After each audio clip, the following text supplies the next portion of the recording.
Bueno, mi nombre es Carlos Ernesto Lobo Moreno, soy residente en Medicina Interna de la Universidad Javeriana, esto es en Bogotá, Colombia, y quisiéramos presentarle nuestro trabajo, que es costos de atención domiciliaria de nivel hospitalario versus atención intrahospitalaria en infección de vías urinarias complicada.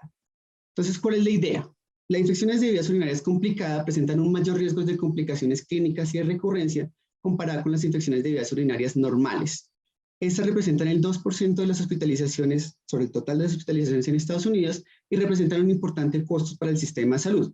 Digamos, para Estados Unidos más o menos el costo está entre los $22.000 y los $39.000, para Europa entre los $3.800 y los $7.000, y en Colombia estudios a nivel hospitalario muestran que el costo por hospitalización es entre $634 y $2.400. En cuanto a los diferentes modelos de atención de las infecciones de vías urinarias o de diferentes enfermedades, tenemos, digamos, el concepto de hospitalización intramural, que es cualquier persona con infección de vías urinarias que termina hospitalizada, pero también tenemos conceptos o modelos de atención en el que el paciente es hospitalizado en casa. El primero es el concepto de terapia antimicrobiana parenteral extramural. Este lo conocemos en nuestro medio en alta temprana, posiblemente en diferentes países tendrá un nombre diferente, pero la idea es que es un servicio en el cual una enfermera asiste a la casa del paciente y le administra el antibiótico por los días que el paciente lo necesita. Sin embargo, también existen otros servicios de atención, como el servicio de atención domiciliario de nivel hospitalario. En el nivel colombiano se conoce como extensión hospitalaria, pero puede variar, digamos, que en los diferentes países. Y este es un servicio en el cual se ofrece un servicio de atención especializada por medicina especializada, exámenes que se toman en casa, puede que el paciente requiera reingresar para procedimientos quirúrgicos o tomar otro tipo de exámenes, y de tal manera que casi lo que se hace es modelar el mismo sistema de atención intrahospitalario intramural en casa. Sin embargo, también tiene ciertos criterios de inclusión. Uno, por ejemplo, es que la vivienda no puede quedar muy lejos como tal de los hospitales, o tenga todos los servicios básicos, o que el paciente tenga 24 horas un cuidador pendiente de él. Este sistema de atención de nivel hospitalario se ha estudiado para muchísimas enfermedades, para EPOC, para ACV, pero en nuestro hospital queríamos mirar si existía una diferencia en los costos de atención de los pacientes con infección de vías urinarias complicadas entre el manejo intrahospitalario versus el manejo por un servicio de atención domiciliaria de nivel hospitalario. Para esto hicimos un estudio de costo minimización, cogimos los pacientes de enero del 2017 hasta mayo del 2020, esto es los periodos antes de la pandemia, con el objetivo de que no tuviéramos los cambios como tal de los modelos de atención que tuvimos durante la pandemia. La atención de los pacientes de vías complicadas se dieron por criterios CIE-10 y por el diagnóstico de infección de vías urinarias complicadas en la historia clínica de los pacientes. El desenlace primario era las diferencias de costos en pesos colombianos y el desenlace de seguridad clínica era el reingreso hospitalario no programado a 30 días y la tasa de mortalidad a 30 días. En cuanto a criterios de inclusión, lo que nosotros queríamos asegurarnos es que los pacientes tuvieran la misma atención y al mismo tiempo tuvieran el mismo riesgo, si no, pues nuestro estudio no podría servir. Para esto nos aseguramos primero que ambos tuvieran mínimo 5 días de atención. El primer grupo de atención hospitalaria era 5 días en el hospital, mientras que el grupo de extensión hospitalaria o de atención domiciliaria era mínimo 2 días en el hospital y mínimo 3 días por el programa de atención domiciliaria. En cuanto a los otros criterios, era la terminación del esquema antibiótico por un servicio a nivel hospitalario o que el paciente falleciera, o uno más de los siguientes criterios era que se tomaran todavía seguidamente para clínicos para el paciente, que tuviera imágenes de control pendientes el paciente para tomarse, o que la comorbilidad no fuera controlada. Esto con el objetivo de asegurarles que el paciente estuviera hospitalizado o tuviera atención secundario a que requería realmente una atención clínica y un seguimiento clínico y no solamente de esperar a que acabara el número antibiótico que necesitaba el paciente. En cuanto a criterios de exclusión, no tuvimos en cuenta pacientes embarazadas, pacientes que ingresaran bajo el esquema TAPE, pacientes que fueran remitidos a otro hospital o que solamente estuvieran hospitalizados pendientes del reporte de eurocultivo. Entonces, en esta diapositiva presentamos es la tabla, digamos, de variables sociodemográficas y lo que podemos ver acá es que en cuanto, digamos, pues nosotros valoramos edad, sexo, año de la atención, comorbilidades, el índice de Charlson, el régimen de salud si era subsidiado o contributivo, si la infección de vías urinarias está asociada al catéter, las presencias de elementos bacterianos y los tipos de tratamientos antibióticos que prestábamos en los pacientes. Tuvimos diferencias en cuanto a la edad de ambos grupos. Los pacientes que estaban de manejo intramural tenían una mediana de edad más alta, de 71 años, comparada con los pacientes de atención domiciliaria, que tuvieron una mediana edad de 59 años. Sin embargo, el índice de Charlson no era diferente, no tenía diferencias estadísticamente significativas. Es decir, tenían la misma carga de comorbilidad, sin embargo, un grupo era de mayor edad. Adicionalmente, el régimen de salud subsidiado era digamos, de mayor frecuencia en los pacientes atendidos de forma intrahospitalaria. Esta es la continuación como tal de la tabla 1, donde podemos ver todavía que no hay diferencias ni en el tipo de aislamiento microbiológico ni en el tratamiento como tal administrado, tampoco en los procedimientos quirúrgicos, en el requerimiento de UCI, pues ya empezamos a ver dos cosas muy interesantes. La primera es que los desenlaces que habíamos planteado de seguridad clínica en cuanto a reingreso no programado al hospital o mortalidad a los 30 días no fueron diferentes en ambos grupos. Y lo otro que sí fue diferente fue que el tiempo total de atención entre ambos grupos sí fue diferente. En los pacientes de atención intramural fue una mediana de 12 días, mientras que los pacientes atendidos en casa, la mediana de atención fue de 17 días. Esta segunda tabla como tal nos muestra la diferencia de los costos de atención entre ambos servicios. En la parte inicial de la tabla se encuesta la diferencia entre la validación intramural, entre la fase intramural del hospital, de la hospitalización domiciliaria, digamos, recordemos que ellos estuvieron 2 días, comparada con los pacientes que estuvieron todo el tiempo dentro del hospital. Entonces ahí podemos ver una diferencia en el costo que es esperable. Sin embargo, al final ya podemos darnos cuenta que hay un costo, una diferencia en el costo total de los insumos y en el costo total de los medicamentos que va a ser mayor en los pacientes atendidos de forma domiciliaria. Adicionalmente, esta es la continuación como tal de la tabla 2, donde podemos ver que no hay diferencias como tal en el costo total de los procedimientos, pero en los procedimientos quirúrgicos, pero cuando vemos el costo total, realmente no hay diferencia en el costo total de ambos servicios. Aquí se encuentra el valor en pesos, pero para que lo tengamos en dólares, más o menos uno costaba $2.260, otro $2.464, pero sin diferencias estadísticamente significativas. Sin embargo, sí tuvimos diferencias estadísticamente significativas en el costo día de atención, siendo menor en los pacientes atendidos de forma domiciliaria. Fue más o menos un 26% menor. Pasado a dólares, básicamente la atención intramural, el costo día era de $195, comparado con la atención domiciliaria, que era de $143, es decir, $52 menos. En cuanto a nuestro análisis univariado y multivariado, nos dimos cuenta en el análisis univariado que están incidiendo como tal en el costo día, ser atendido por un servicio de extensión domiciliaria, o sea, en casa, la edad, el sexo femenino, la enfermedad renal crónica, la insuficiencia cardíaca, el índice de Charlson, los procedimientos quirúrgicos, haber estado en UCI, el régimen subsidiado, el año de atención, el germen aislado Klebsiella pseudomonas estafilococo y un germen productor de carbapenemas. Sin embargo, solamente entre los que llegaron al análisis multivariado era la atención domiciliaria con un costo menor, el índice de Charlson aumentaba como tal el costo, haber sido llevado a cirugía, el requerimiento de UCI, el régimen subsidiado o el aislamiento de estafilococo, un germen productor de carbapenemas. Entonces aquí quisiéramos empezar a discutir como tal nuestros resultados. La primera es que el costo total de ambos modelos es igual. Sin embargo, el costo día es 26,100% menor en el grupo de atención domiciliaria. La explicación de esto está en que un grupo de pacientes, que es el pacientes que fueron atendidos de forma domiciliaria, pues tuvieron un mayor tiempo de atención como tal, y eso es lo que explica como tal la diferencia en el costo día y no en el costo total. Este es el modelo de atención, ha sido estudiado en diferentes infecciones, hablando que hay menor costo en un 20-40%, en EPOC una menor costo en 50%, enfermedad cerebrovascular un menor costo en un 30%, pero hay otros estudios en EPOC y en enfermedad cerebrovascular que no ha evidenciado como tal esta diferencia de costos. Y esto puede ser tanto en diferencias en el contexto social o las diferencias en los diferentes modelos de salud en los diferentes estudios que se han realizado.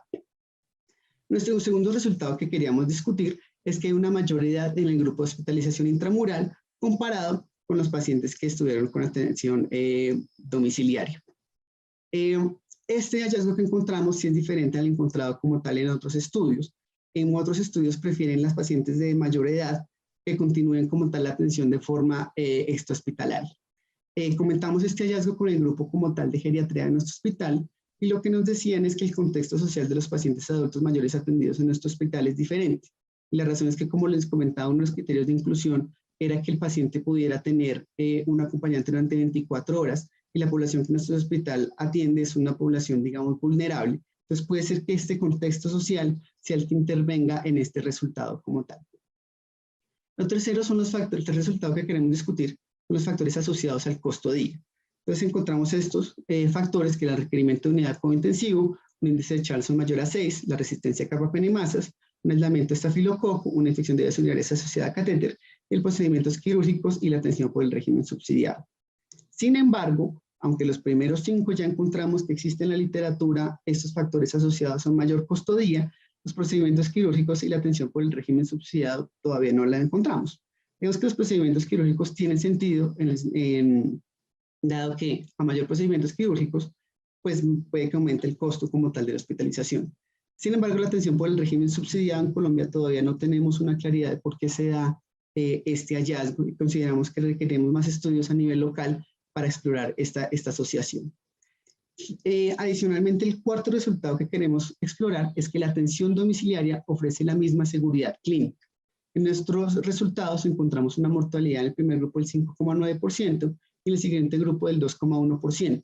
Y si lo comparamos con una cohorte grande que reportaron en Estados Unidos en el 2018, ellos tenían una mortalidad también para infecciones de vías urinarias complicada entre el 2,78% y el 3,43%, estando pues más o menos cercana. Es decir, esta atención sigue siendo segura.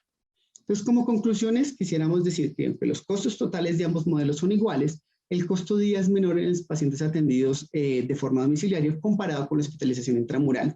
Además de eso, que la atención domiciliaria es clínicamente segura. Esto lo pudimos ver dado que teníamos una menor tasa de reingresos y la misma tasa de reingresos y la misma tasa como tal de mortalidad 30 días. Además de esto, la atención por atención domiciliaria nos permite algo muy importante, es que liberamos una cama hospitalaria. Y esto es muy importante tanto en contextos como tal de sobreocupación o como lo podemos ver durante la pandemia donde una cama era vital, era muy importante. Finalmente, pues habíamos encontrado como tal una diferencia en los tiempos de estancia hospitalaria que no era muy explicable realmente, porque en las guías de práctica clínica lo que tenemos son rangos como tal de atención. Es como si los pacientes de atención intramural tuvieran el límite inferior como tal de ese tiempo de antibiótico comparado con el grupo de atención domiciliaria. Entonces lo que planteamos es que se debe indagar la posibilidad de disminuir el tiempo de distancia por atención domiciliaria, manteniendo la seguridad clínica de la atención. Bueno, quería agradecerle a ustedes por su tiempo, por la invitación. Este es mi correo electrónico por si de pronto más adelante quieren escribirme y alguien hacerme algún tipo de comentario y muchísimas gracias.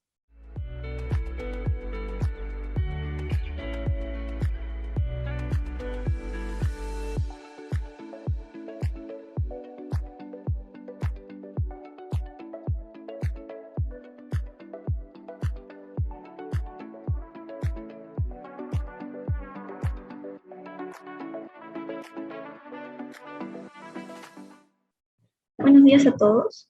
Yo voy a presentar la intervención que se hizo en salud para implementar las evaluaciones de tecnologías sanitarias en las tomas de decisiones en salud, ¿no? Una experiencia del Instituto de Evaluación de Tecnologías en Salud e Investigación, IETSI. Bueno, la motivación principal de salud para incorporar este tipo de toma de decisiones es principalmente porque salud es una institución pública de salud dentro del sistema sanitario peruano, atiende aproximadamente a 1/3 de la población peruana y cuenta con una red de establecimientos de salud a todo lo largo de los 24 departamentos del país. Entonces, para atender las necesidades de todos sus asegurados, necesita tomar decisiones de incorporar tecnologías que le ofrezcan los mayores beneficios posibles a los pacientes, ¿no? Dado que sabemos que todo sistema de salud tiene recursos económicos limitados, es necesario asegurar que las tecnologías nuevas que se incluyan dentro de los listados de beneficios objetiven un beneficio clínico real, ¿no? Así contribuimos al uso eficiente y equitativo de los recursos económicos institucionales y aseguramos que los pacientes obtengan un beneficio de estas tecnologías. Ahora, ¿qué es una tecnología sanitaria, no? Para entender un poco más esta intervención. Una tecnología es toda intervención que se desarrolla para prevenir, diagnosticar o tratar una condición médica. Pueden ser pruebas, dispositivos, medicamentos, vacunas, procedimientos, programas.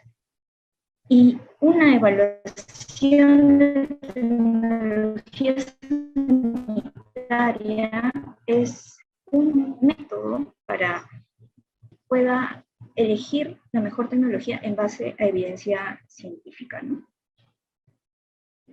Entonces, el objetivo del seguro social fue implementar un proceso de toma de decisiones basado en la evaluación de tecnología sanitaria. Para esto, lo primero que se hizo en salud fue crear una unidad orgánica que esté encargada de esta función, ¿no? Así, en el año 2014, dentro del ROF Institucional de Salud, se crea el IETSI y se le da la responsabilidad de la evaluación económica, social y sanitaria de las tecnologías sanitarias para su incorporación a la institución. Y también que vele por el acceso y el uso racional de estas tecnologías en salud, basada en evidencia de la eficacia y seguridad y costo-efectividad de cada una de estas tecnologías. Este es el organigrama de salud, donde observamos al IETSI, que es considerado un órgano desconcentrado, toma las decisiones de forma independiente de la presidencia ejecutiva, ¿no? Y esto de acá apoya en algo a que las tomas de decisiones sean basadas en los informes de evaluación de tecnología sanitaria, más que en otras presiones que pudieran verse, ¿no?, en otros ámbitos, en otros sectores, como presiones políticas, a veces también de prensa y otras cosas más, ¿no? En el año 2015, primero se crea la unidad orgánica, y luego en el año 2015 ya se crea el Reglamento de Organización y Funciones del IETSI, que tiene 3 direcciones. El IETSI se encarga de hacer evaluaciones de tecnologías sanitarias, pero también tiene otras funciones, como realizar guías de práctica clínica y promover la investigación dentro de salud. Nosotros nos estamos refiriendo a la parte de evaluación de tecnologías sanitarias. Luego, para que sea implementada esta evaluación de tecnologías sanitarias como toma de decisión, se crearon varios documentos normativos que delimitaban los procedimientos involucrados para que la toma de decisión sea basada en una evaluación de tecnología sanitaria. Así, desde el año 2015 se crean estos procedimientos que ya están establecidos e implementados en la institución, y durante los años se han ido actualizando o mejorando algunas cosas que no se vieron en el inicio.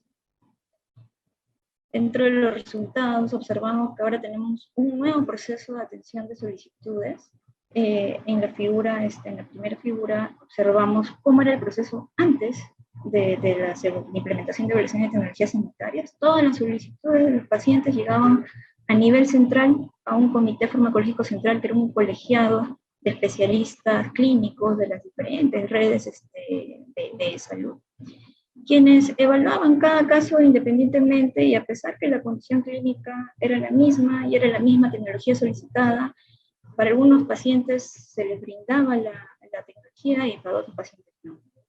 Ahora, en la otra figura, observamos el proceso, a grandes rasgos.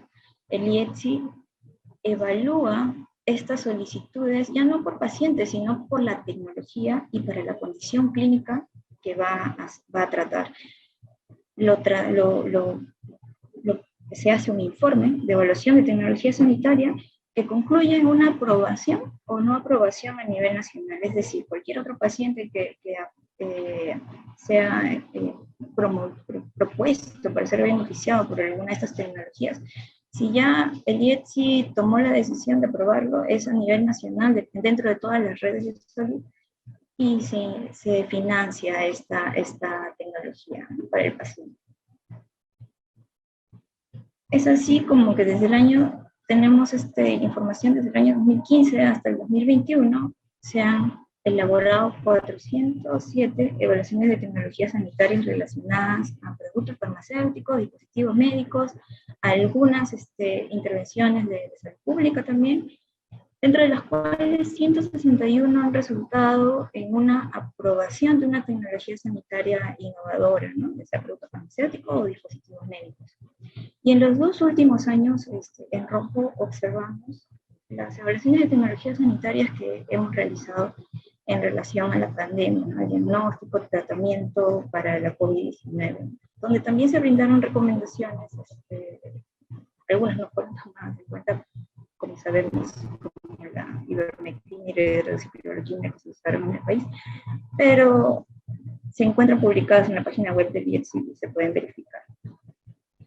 Este procedimiento también contribuye a la transparencia, pues ahora todos los informes de evaluación se encuentran publicados en la página web del IETSI de salud.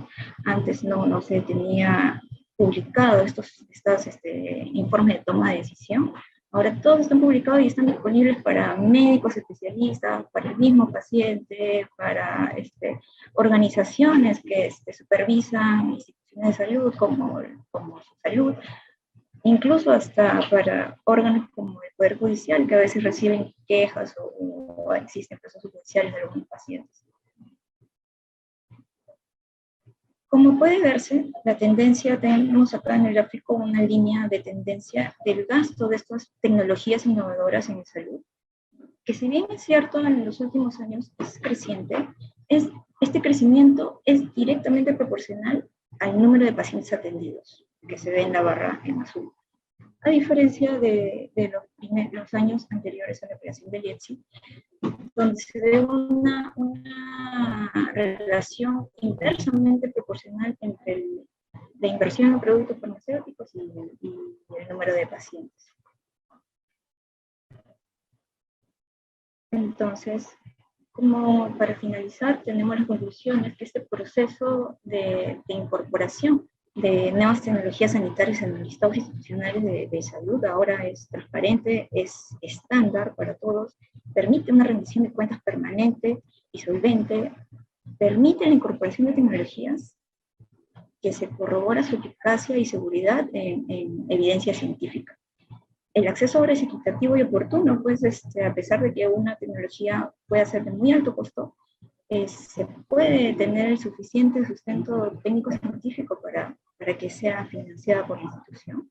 Y a pesar de ser de alto costo, mantiene la sostenibilidad financiera, porque como hemos visto, hemos aprobado tecnologías de alto costo, pero se correlaciona con el número de pacientes, el aumento del acceso en esas tecnologías a pacientes en la institución. Bueno, muchas gracias. Esta es una foto pandémica de parte del equipo del IETSI. No están todos por los motivos de la pandemia. Gracias por su atención.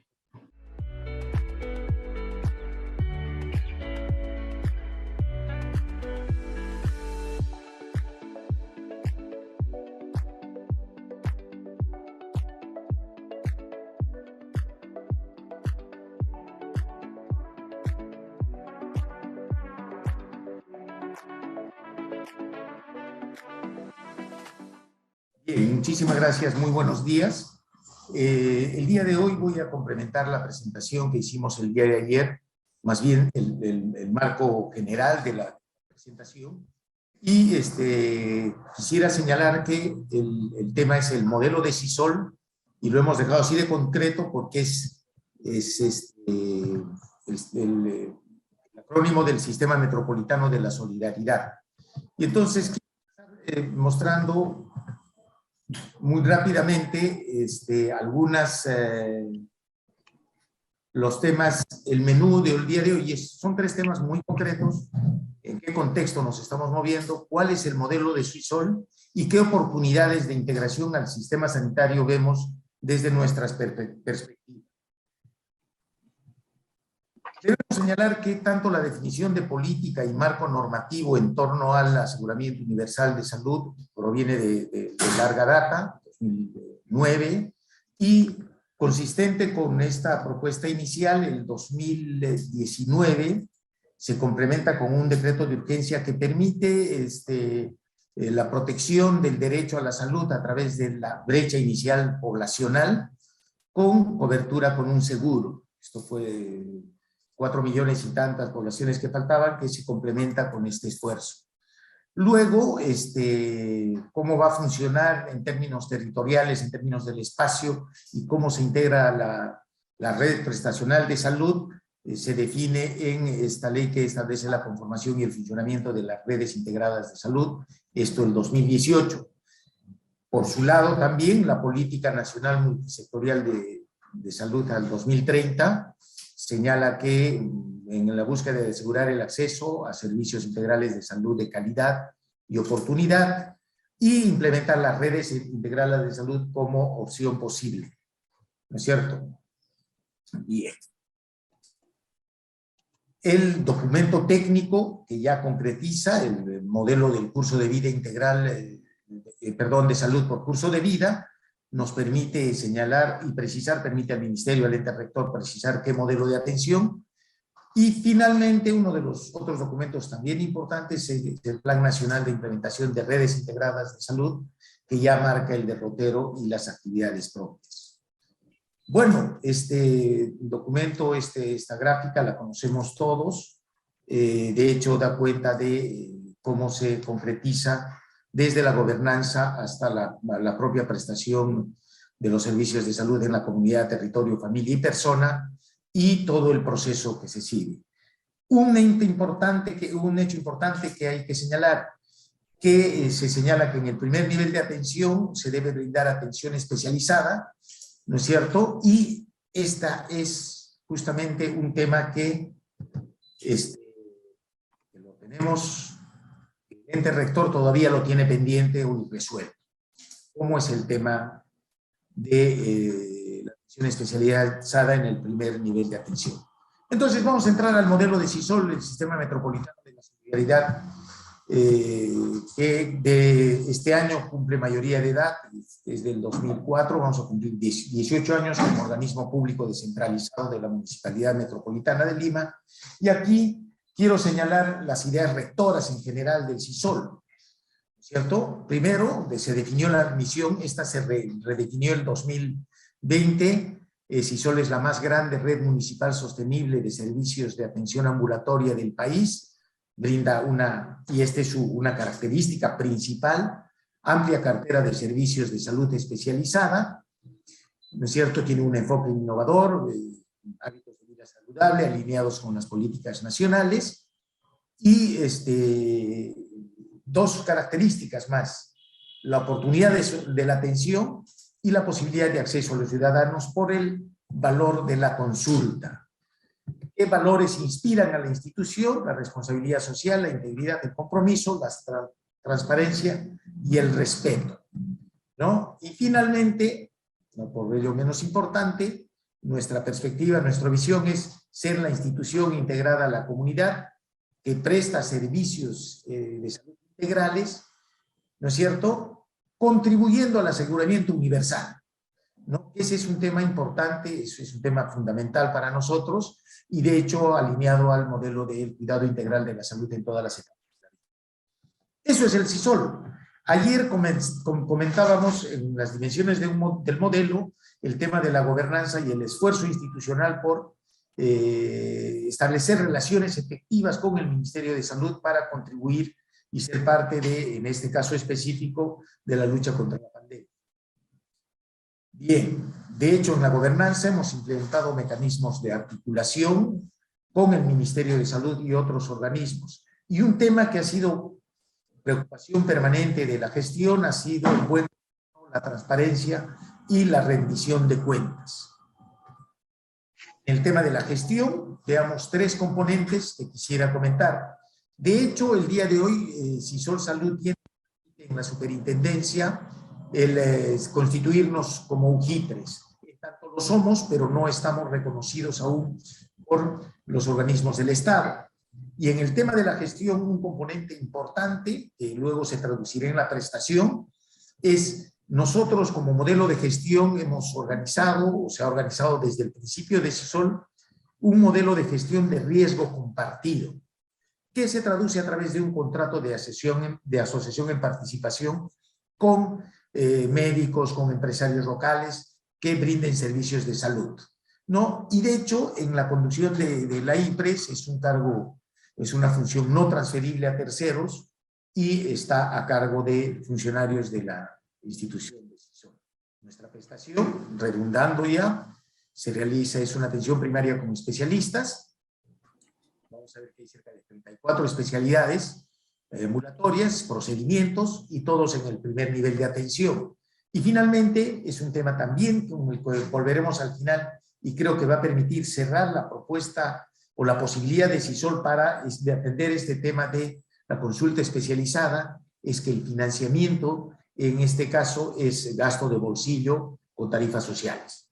Este gasto de bolsillo, vamos a ver, hemos hecho algunas estimaciones que pueden darnos cuenta de cuánto se requeriría desde el Estado para cubrir esta brecha.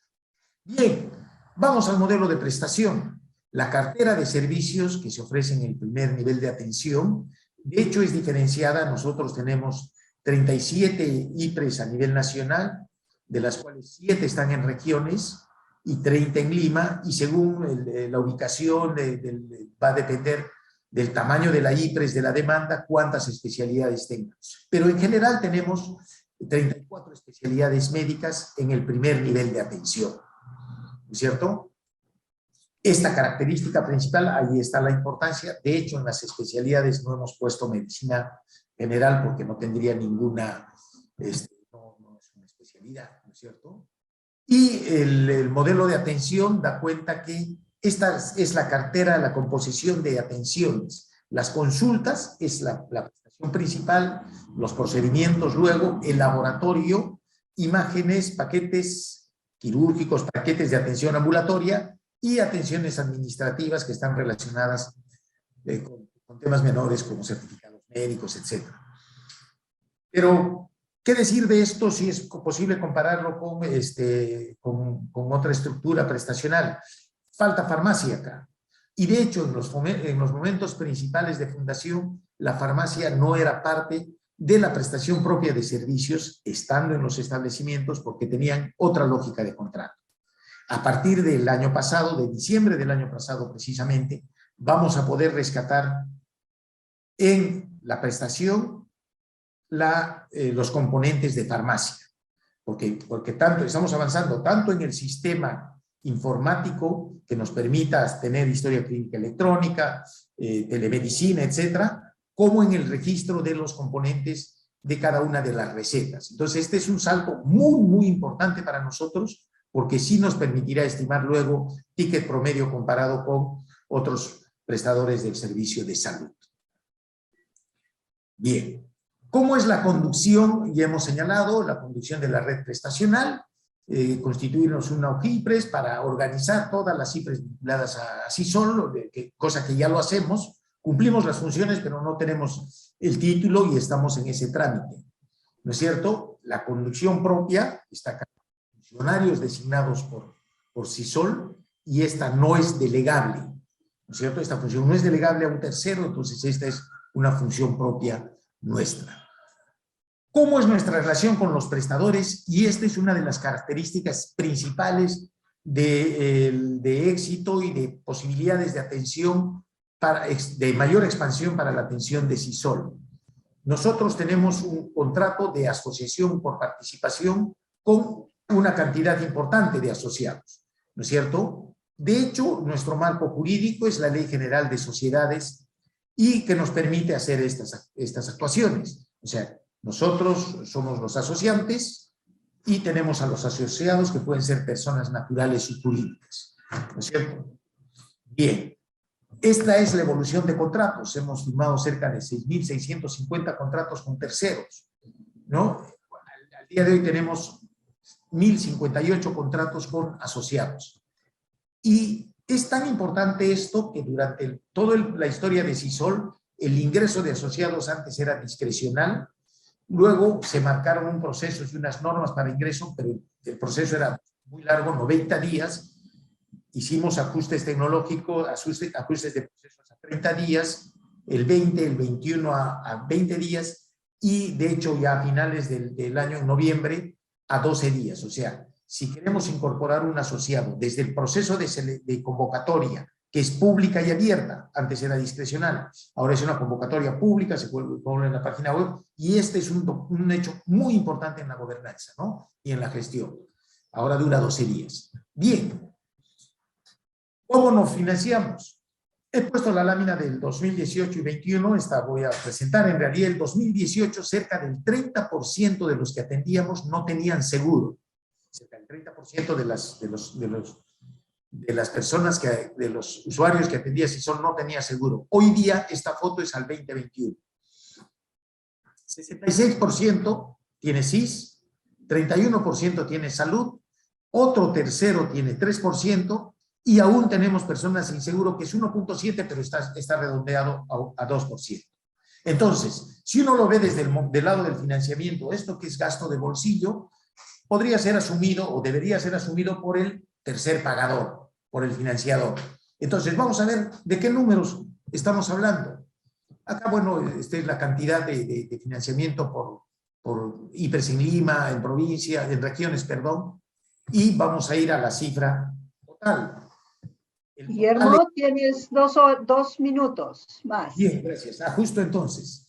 Tenemos 250 millones el 2020 y comentarles que las principales IAFAS tienen 15.000 millones de soles anuales y la prestación de Sisol Salud ha demandado 250 millones, de hecho sin farmacia, que es 1.7 del gasto de bolsillo. Entonces, bien podríamos decir que incrementado o destinando el 1.7 de los recursos que tienen las dos principales IAFAS podrían cubrir las atenciones del tercer pagador. Bien, en los 3 minutos queda ideal. Estamos respondiendo a la pregunta inicial que habíamos dejado suelta en la primera parte. ¿Cómo atendemos la atención especializada? Y tenemos la posibilidad de complementar los servicios con nuestra oferta especializada de Sisol. ¿No es cierto? Hay marco normativo, hay plan de implementación de redes integradas, y finalmente estamos en la etapa 3 del desarrollo de la RIS trabajando en la integración con otras IPRES y estamos trabajando procesos homologados con la RIS. Trabajaremos en los mecanismos de pago porque esto sí es un trabajo muy importante y finalmente tener la determinación de formalización de un contrato de integración entre Sisol y las instancias financiadoras, en este caso CICE Salud y de hecho en el marco de los convenios que tenemos. Muchísimas gracias.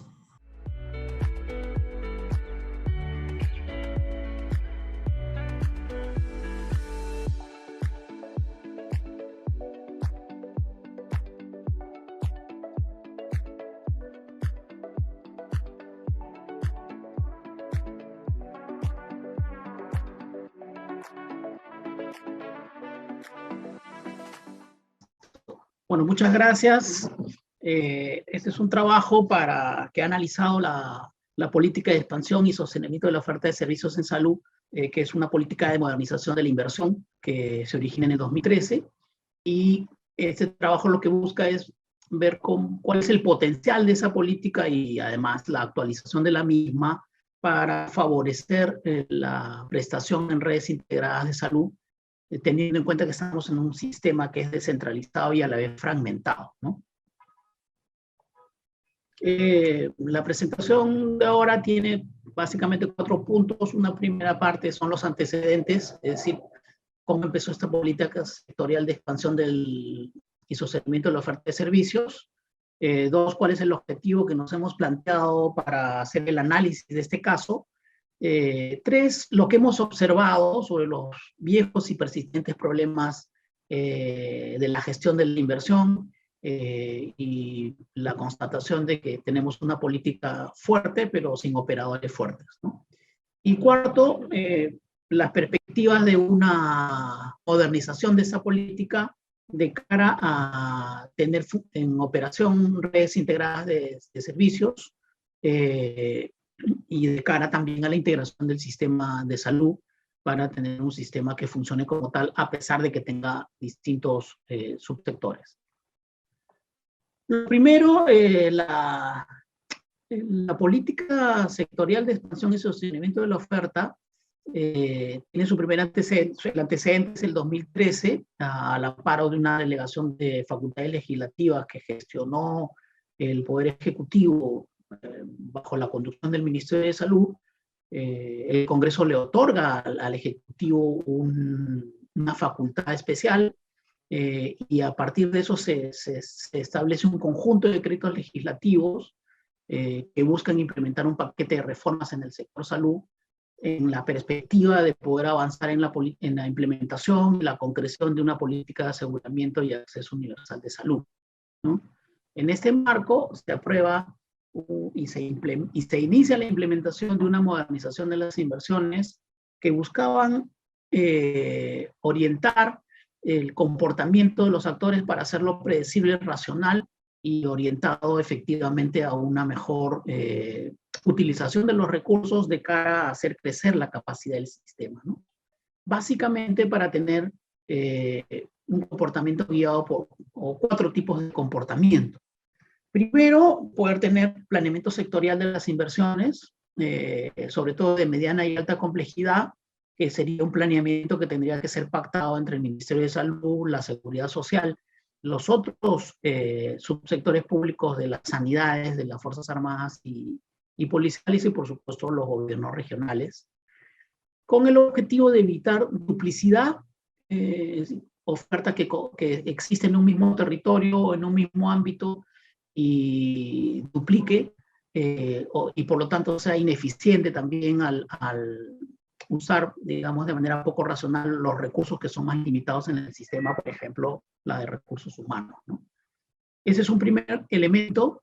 El segundo, se buscaba avanzar hacia un planeamiento multinacional e intergubernamental de inversiones en espacios más institucionales de tomas de decisiones, que tiene que ver con lograr planeamiento de las inversiones con los gobiernos regionales. Eso es algo que se avanzó de manera significativa en un primer periodo de 4 años, y además la conformación de espacios para tomar decisiones compartidas, que eran los comités regionales intergubernamentales de inversión en salud.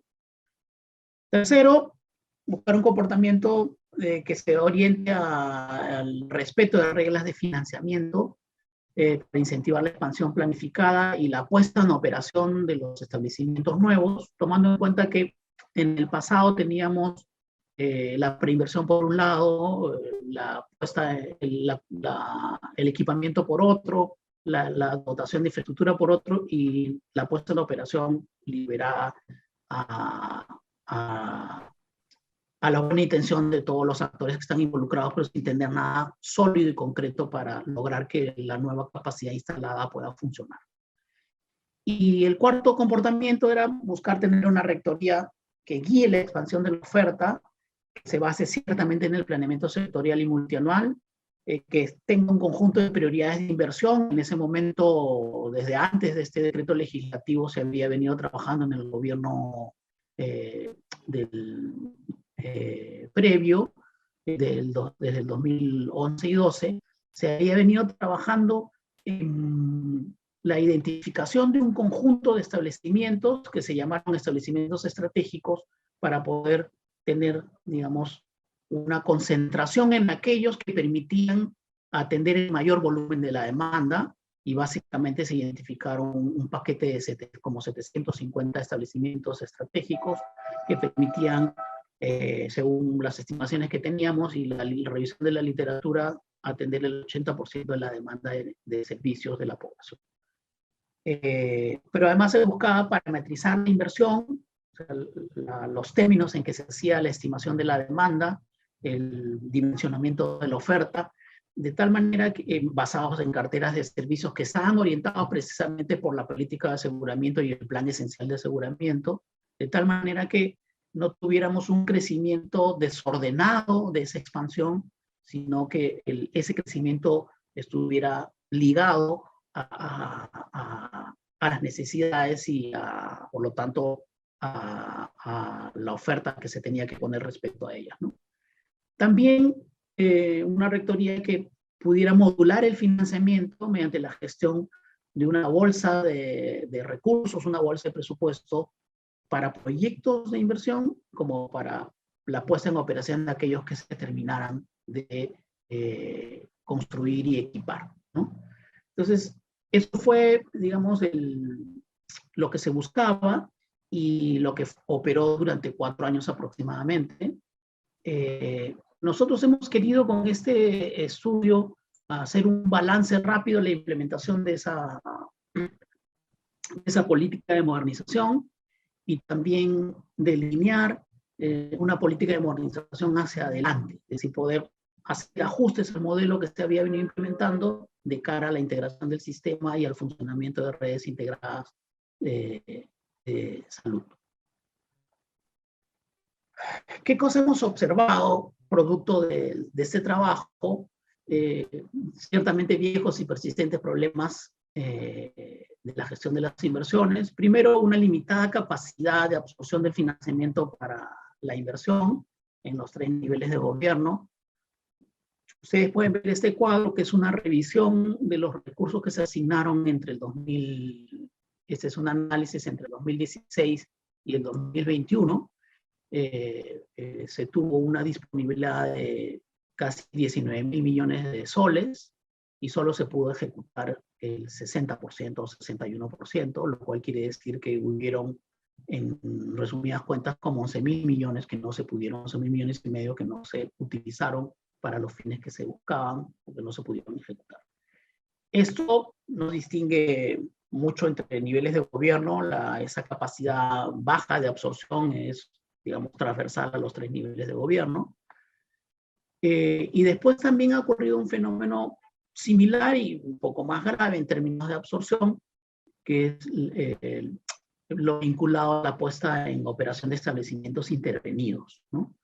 Antes teníamos el problema de que se construía un hospital o un establecimiento de salud y después tenía una infraestructura mejorada o una capacidad de plata mejorada, pero no tenías los recursos para ponerla en funcionamiento.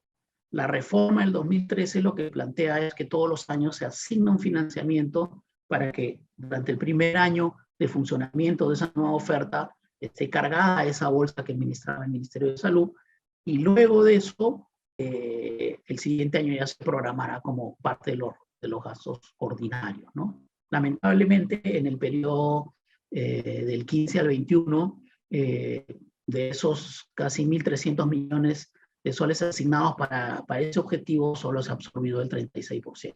Entonces, también acá hay una capacidad limitada para implementar lo que es una herramienta potente para poner en funcionamiento la nueva capacidad de los servicios. Después, se hace evidente que el planeamiento sectorial de inversiones sigue pendiente. Eso requiere un liderazgo del ministerio que no se ha asumido en los últimos 6, 7 años. El planeamiento regional, que avanzó muy bien, está desactualizado a pesar de esfuerzos que se han hecho en 2021, pero todavía no ha permitido revertir la tendencia de no planificación. Los espacios de concertación de inversiones han perdido, digamos, rumbo y no tienen un funcionamiento regular. Los espacios de concertación institucional entre los gobiernos regionales y los gobiernos locales no es el mecanismo para definir prioridad de inversión. Se ha perdido el foco, el parámetro de las prioridades, entonces hay más bien una negociación que está basada más bien en los criterios de negociación y advocacy más que de planeamiento.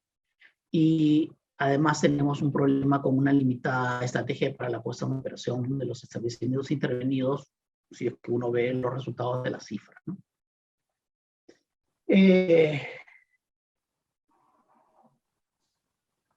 Sí.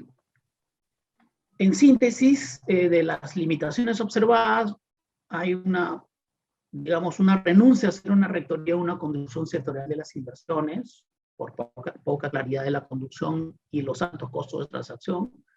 Hay una rectoría nacional en el subsector público, pero que no ha perdido el financiamiento, ya el ministerio no administra una bolsa.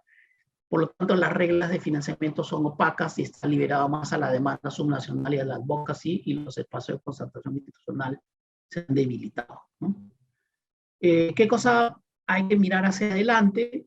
Este es un extracto de la orientación de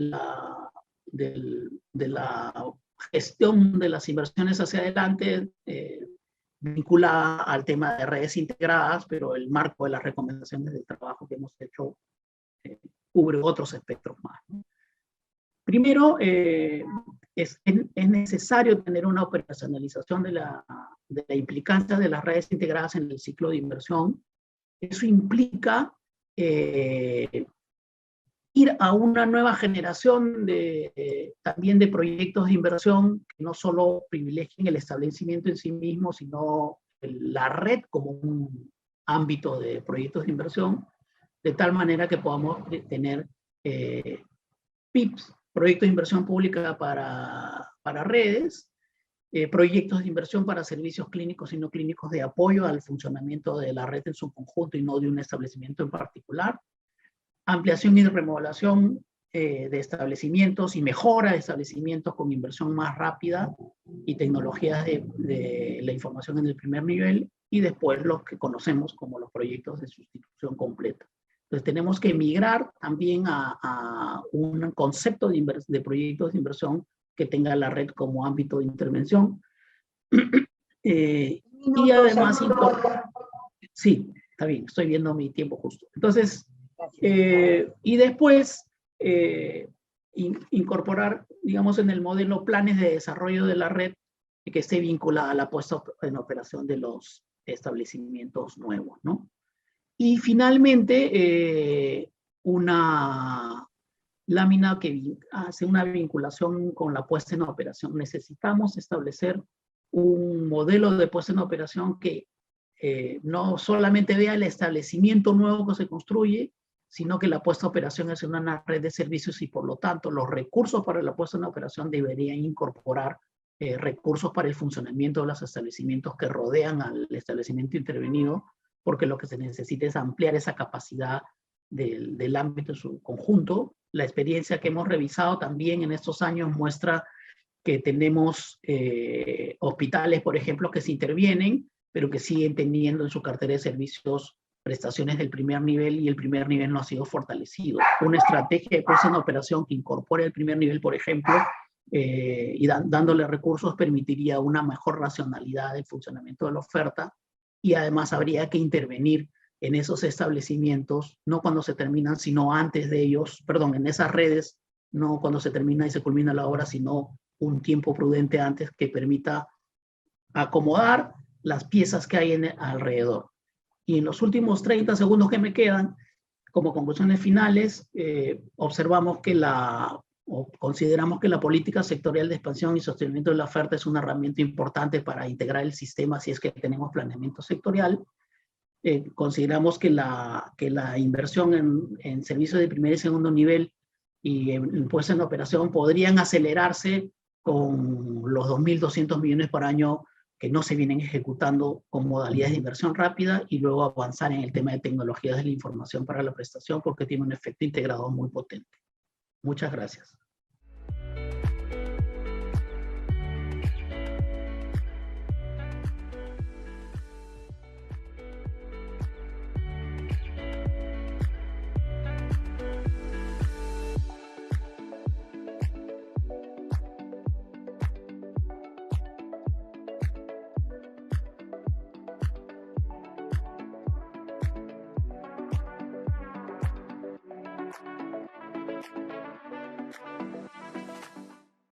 Bueno, el tema que yo les voy a presentar el día de hoy es sobre una técnica parasitológica sencilla para poder aumentar la detección de Strongyloides estercoralis en el sistema de atención primaria de salud boliviano. Bueno, somos varios los autores que ustedes pueden verlos aquí en la primera diapositiva. Yo les voy a hacer la presentación y el resumen de este trabajo que lo hemos realizado en la gestión 2017. Una breve revisión de los antecedentes, el objetivo de este estudio, la metodología, los resultados, un poco la discusión y las conclusiones. Simplemente para hacer un recordatorio de la situación del Strongyloides estercoralis, que es un parásito de los que se transmiten a través de la tierra y muy ampliamente distribuidos, sobre todo en zonas tropicales y por supuesto en Latinoamérica, que tenemos mucha extensión territorial en estas zonas. Se sabe que su detección o la prevalencia que nosotros tenemos estimada en algunos países o incluso en América Latina está subestimada, ¿no? Subestimada porque los síntomas no son muy frecuentes, en muchos casos están ausentes o son inespecíficos, o son síntomas muy leves que pasan desapercibidos y no llaman la atención a lo largo de la vida. Principalmente se infectan obviamente los niños o adultos que viven en estas zonas por el riesgo al que están expuestos, ¿no? Y aumenta por supuesto con las condiciones sanitarias pobres y por supuesto aumenta a medida que los niños van interactuando en el tema de la escuela, ya otros espacios de ambiente en los que interactúan con la misma naturaleza directamente. El ciclo de vida en especial de este parásito se completa en el mismo huésped, por lo que se puede prolongar crónicamente una infección a lo largo de la vida y hay algunos estudios que se han hecho, por ejemplo, en en soldados que habían ido a la guerra de Vietnam cuando eran muy jóvenes, a los 25 años, mantenían la infección por Strongyloides estercoralis aún a los 75 años, cuando ya recién presentaban síntomas, porque claro, el avanzado de la edad les producía una especie de inmunosupresión que permitía detectar este parásito, ¿no? Ahora, entre los métodos diagnósticos que se conocen para este parásito de zonas tropicales, tenemos varios, ¿no? Que son dependientes según el nivel asistencial en el que uno esté, en el que uno acuda, ¿no? Específicamente yo quiero concentrarme en los métodos parasitológicos. En especial hay dos que están demostrados que son como los mejores como exámenes parasitológicos, que es el método Berman y el método de cultivo en agar. Y también existen exámenes serológicos y moleculares que es cierto que tienen gran sensibilidad, sin embargo la especificidad aún se queda como en evaluación, ¿no? Entonces, esto lo vamos a revisar porque en el sistema de salud primario, sobre todo aquí en Bolivia y probablemente en otros países de la región, en la APC solo usamos el coproparasitológico simple, que es un método muy poco sensible para este tema, ¿no? Entonces, Iván, algunos hechos locales... Perdón por interrumpir, solo estamos viendo la primera lámina.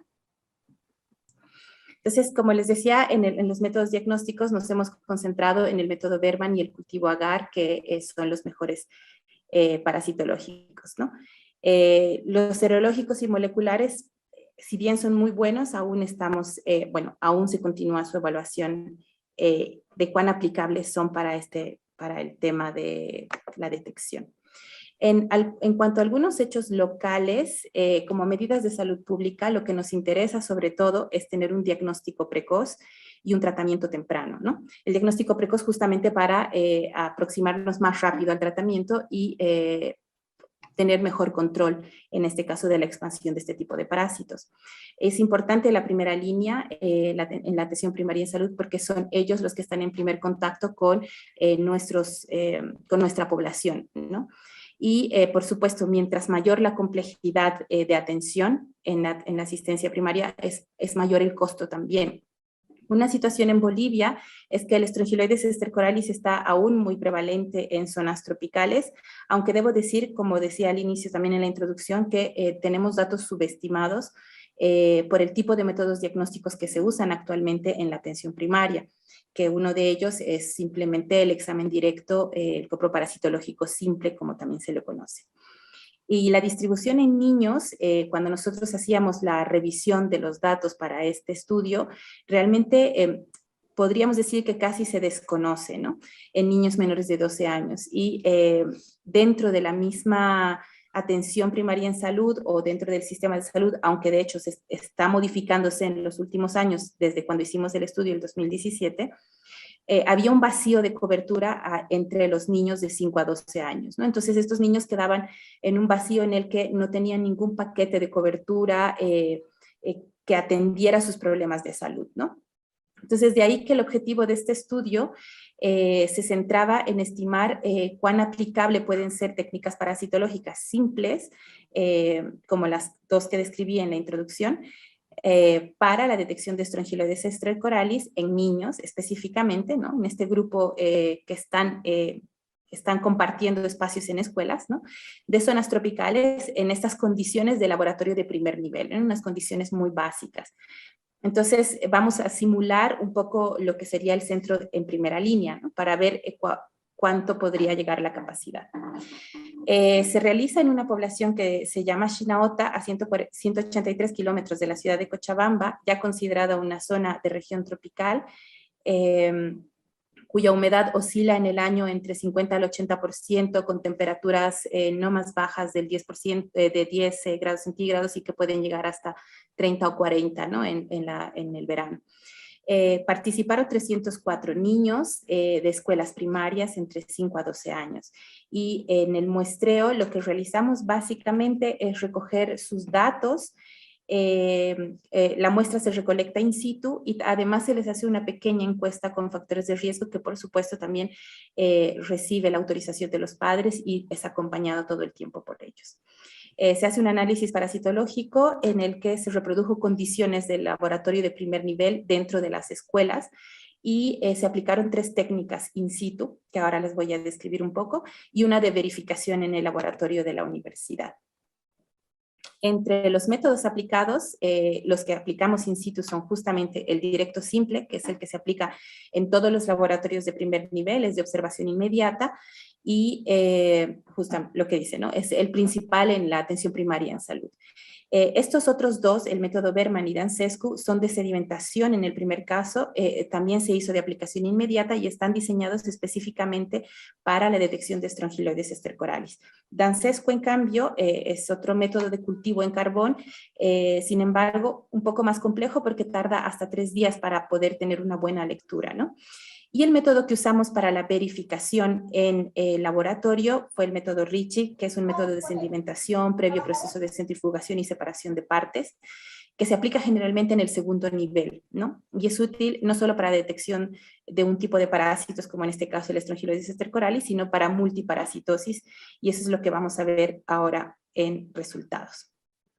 En resultados, que aquí voy a aprovechar de ampliar un poquito, nosotros hemos visto, al usar las técnicas que por supuesto, tanto el examen directo como el examen modificado de Ricci, que es este que aplicamos en segundo nivel, y ustedes pueden ver en la columna azul, son los mejores para hacer diagnósticos de multiparasitosis o diagnósticos combinados, como pueden ver cuando vemos al lado derecho del cuadro en grupos de parásitos, para detectar ya sea protozoarios o helmintos en grupos, ¿no? O sea, varios parásitos, o la combinación de ambos.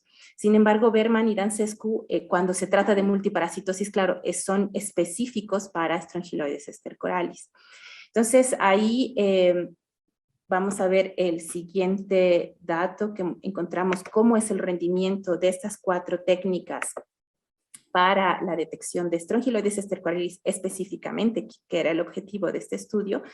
Y por supuesto, la técnica Berman, que es la que queríamos probar, tiene mejor rendimiento que cualquiera de las otras 4 que habríamos usado, incluida la técnica modificada de Ricci, que es la que se usa en el segundo nivel. Entonces es así que ya pasándonos al cuadro de la sensibilidad y especificidad en el que tomamos de referencia el método Berman, por supuesto que la que más coincide, y ustedes lo van a ver en el índice kappa, es Dancescu, ¿no? Ya que es un método igualmente específico como está diseñado también el Berman para esto. Y ya comparando las otras 2 técnicas que son el examen directo y el modificado de Ricci que se usan en nuestra atención primaria en salud actualmente, la que más se acerca a la sensibilidad que posee Berman o a la precisión, etcétera, es la técnica modificada de Ricci, que es la que se usa en segundo nivel, ¿no? Entonces, en este sentido, ya nosotros pasando un poco a la discusión, ¿no? En cuanto a la aplicabilidad de las 2 técnicas que hemos usado, por ejemplo, para Strongyloides estercoralis, determinamos que el método Berman es de bajo costo y es mucho más fácil de aplicar, no necesita gran entrenamiento, sobre todo para el personal de salud de laboratorio de primer nivel. Entre las condiciones que rodean Strongyloides estercoralis se presenta en zonas cuyas condiciones sanitarias son pobres, y eso lo hemos verificado en estas zonas tropicales, que además viene asociada a ciertas condiciones de malnutrición crónica en estos niños, ¿no? Entonces es algo que vamos a hacer un siguiente reporte añadido a este artículo, ¿no? Y para la prevención, por supuesto, nosotros necesitamos iniciar con un buen diagnóstico, y el costo, por ejemplo, de esta técnica puede ser asumible por el sistema público, a diferencia de una técnica más costosa como sería una técnica molecular. Otros elementos que debemos tener en cuenta es que Strongyloides estercoralis siempre se acompaña de otros parásitos, ¿no? Entonces nunca va a ir solo, y su prevalencia no está bien estimada justamente porque no estamos usando buenos métodos diagnósticos o más sensibles para él. Entonces, nos queda desarrollar muchas más investigaciones, ¿no? en este campo. Unos retos que tenemos localmente es que hay muy poca evaluación de estos efectos de la infección por parásitos de este tipo a largo plazo en el desarrollo de la infancia, y como sistema de salud boliviano hay que de repente pensar en la focalización de acciones a zonas específicas, como en este caso las zonas tropicales, desde el sistema de salud. Y esto nos ayuda, por supuesto, en algún momento pensar también en que hay que pensar en las mejoras de condiciones de vida y de desarrollo humano. Y como conclusiones, con una alta sospecha de la presencia del Strongyloides stercoralis, que por supuesto está dado en ciertas condiciones como las zonas tropicales y algunos otros factores de riesgo, se recomienda la uso de técnica de Berman sumada a la del examen directo que ya existe en la primera línea del sistema de atención primaria, porque es de fácil aplicación, es de muy bajo costo y, claro, tendríamos que focalizarlo principalmente en estas zonas. Eso sería todo y muchas gracias por su atención. Aquí mi contacto por si necesitan algunas consultas o aclaraciones.